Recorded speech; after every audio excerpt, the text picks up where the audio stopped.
It shows the Philippine government crushing Porsches, Lamborghinis, and Mustangs that were smuggled into the country via Casambalangan, Port Irene, in Santa Ana, Cagayan.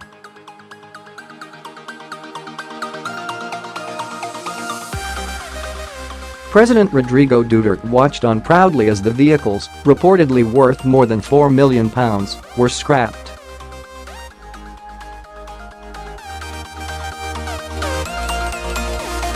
Mr. Duterte said, "I did this because you have to show to the world that you have a viable place of investment and business."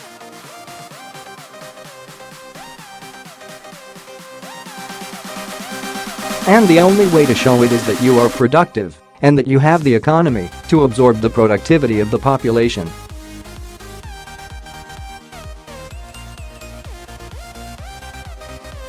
Officials confirmed more than 75 supercars were bulldozed and said it hoped the exercise would show it was serious about clamping down on the illegal trade of cars.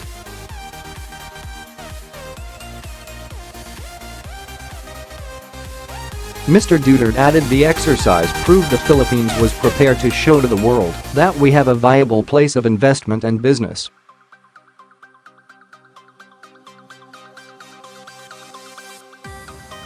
The government confirmed 800 smuggled vehicles had been confiscated in total, including motorbikes,